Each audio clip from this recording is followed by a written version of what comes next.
There's a very famous African saying that when the elephants fight, the only one that loses is the grass.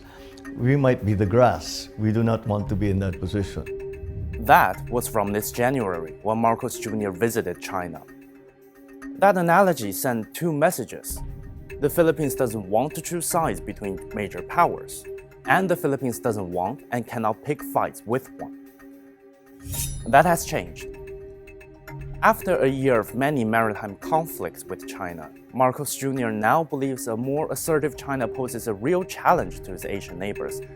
He wants a paradigm shift on the Philippines' approach to the South China Sea, and he is discussing a reciprocal access agreement, basically a defense pact, with Japan.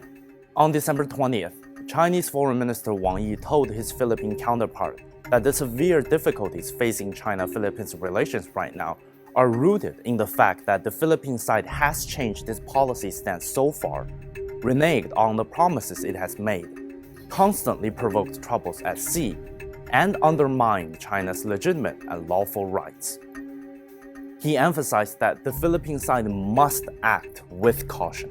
Because this is a the pendulum swung when former President Duterte was in office for the past 6 years when he pivoted completely to China. Now with Marcos, he's trying to reach out to both China and the US. Following that analogy, the grass is picking fights with an elephant to appease the other elephant. And that is irrational, ignorant to the point of insanity. Not my words. They belong to the former presidential spokesperson for the Philippines, Rigoberto Tiglao. He recently wrote an article for the Manila Times in which he laid side by side the front pages of Philippine and Vietnam newspapers.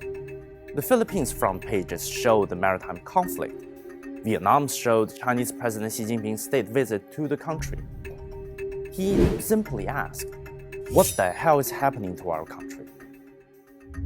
Senator J.V. Ejercito joined Senate President Mig Zubiri in urging President Marcos to send Chinese Ambassador Wang Zelian back to China. Senator Francis Tolentino also wants to recall Philippine Ambassador to China Jaime Flor Cruz. For Senator and former PNP Chief Bato de la Rosa, it seems we're running out of options. Yes, what the hell?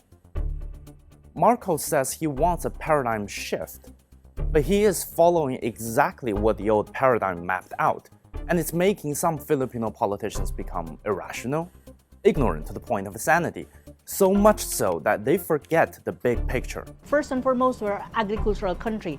We need to modernize our agriculture. We need to have a digitalization of our agricultural sector. Also, we need to improve infrastructure, soft infrastructure and hard infrastructure with our agriculture. And we can benefit from China. Little did I realize then that China was in a class of its own. Rather than a competitor, China has proven to be a partner in development. It is a market for developing countries, a donor, and a provider of capital and technology. They won't benefit from China for long if Marcos keeps his paradigm up. We understand the security with the United States and the economy with China strategy, but security with the US cannot come at the expense of China's interests. I said before, the United States may make the Philippines feel safe now, but it won't be so happy in the future. And that future is quickly approaching.